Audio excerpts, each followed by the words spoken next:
Hello, welcome to another of my chemistry videos. This one is on ionic bonding. When you're done with this video, you should be able to compare the different properties of ionic and molecular compounds and be able to tell the difference and similarities and so forth. Okay, so a few definitions first. Ionic compounds. An ionic compound is composed of both positive and negative ions. Cations are positively charged ions and anions are negatively charged ions. But they combine so that the numbers of positive and negative charges are equal. So overall, your compound will be neutral. That's the goal in forming an ionic bond.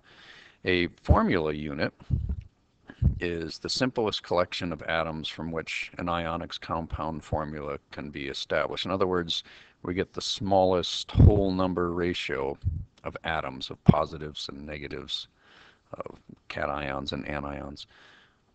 Okay, a monatomic anion, remember anion is the negatively charged part, ends with IDE. So in other words, you could take from the periodic table, we have fluorine, but if it gains an electron, it's an extra electron, it's called fluoride. Same with oxygen, will become oxide, gains a couple electrons. Nitrogen becomes nitride, sulfur becomes sulfide, and you've probably heard these used before but never really thought much about it. Right up here, well, we put these together, we have sodium chloride, table salt. You could have, well, it's not necessarily ionic, but carbon monoxide. You've been using these terms, you just probably didn't realize that they had meaning. Okay, let's talk about the formation of an ionic compound.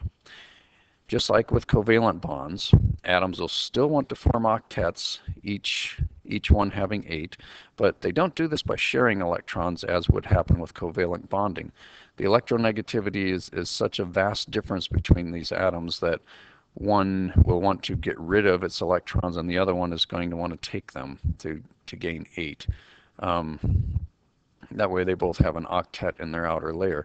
For example, let's look at sodium here. Its outer layer, it has one electron because it's in group 1. Now it doesn't take as much energy to get rid of that one electron because underneath there is a full octet. It would take far more energy to gain an additional 7 electrons to have that octet full. So least amount of energy to have an octet in its outer layer is going to get rid of this one electron. Well, okay, let's go over to the other side of the periodic table. Look at this chlorine atom. Its outer layer has 7 electrons. So all it needs to do is gain 1 and it'll have an octet. Well, sodium wants to get rid of it, chlorine wants to gain it, so they make a deal and they do that. The sodium gives its electron to the chlorine. So what happens now, the sodium is short 1 electron, so overall it has a positive charge on it. It's become a cation. The chlorine has gained an electron, overall negative charge. It's become an anion.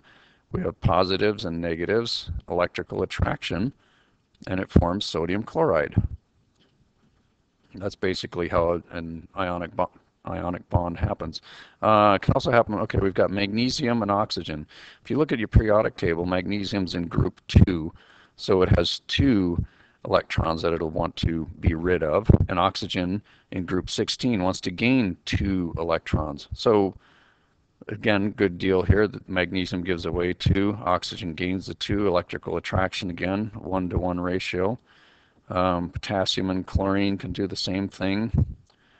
Get rid of 1 electron, gain 1 electron, but although it isn't always 1-to-1. Calcium, for example, being in group 2, will give away 2 electrons. If it bonded with a fluorine, it would get rid of 1 electron, bonded with an additional fluorine, giving us 2 fluorines, and now we have a neutral compound because the calcium has lost 2 electrons and each of the 2 fluorines gained 1. We'll have more on this later if you're not quite getting it. Okay, in another video. Characteristics of ionic bonds. They usually form crystals to minimize potential energy. If you've ever seen table salt, it's in a crystal.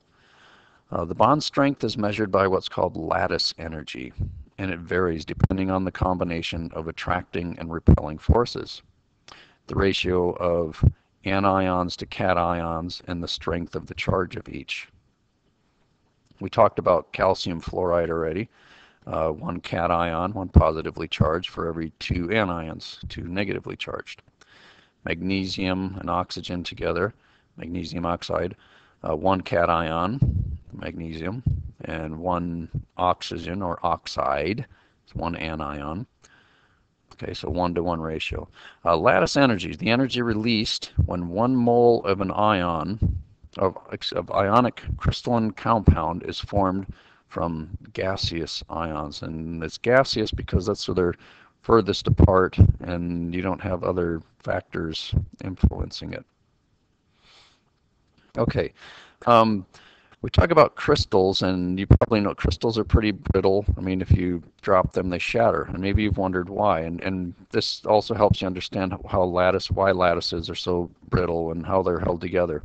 They kind of look like this. You got a positive next to a negative, next to a positive, next to a negative. And this happens through the entire structure, whether you're going left to right, up and down, whatever, in and out of the screen.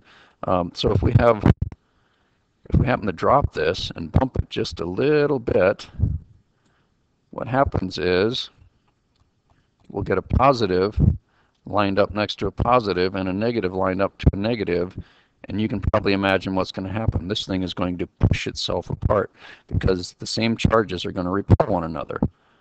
So while this is a very strong configuration like this, one little bump to misalign it by just one atom, and it just pushes itself apart.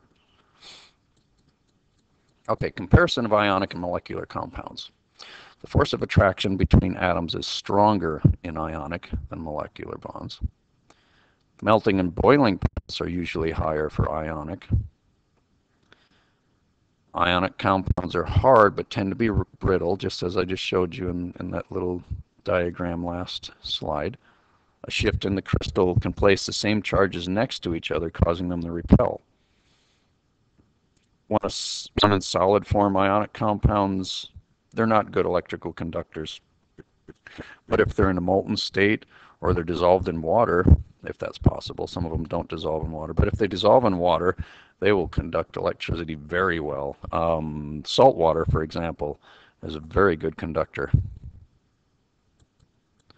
And finally, we need to talk about polyatomic ions. It's a charged group of covalently bonded atoms. And we mentioned this in the last video a little bit. If you have an ammonium ion, NH4, it has a plus on there, which means it's missing one electron, so overall has a positive charge. So we can bond these together. Here we have a nitrate, sulfate, phosphate. They all have different charges on them. The charge is usually in the top right corner. So that's pretty much it for ionic bonding for now. And thanks for watching. See you next time.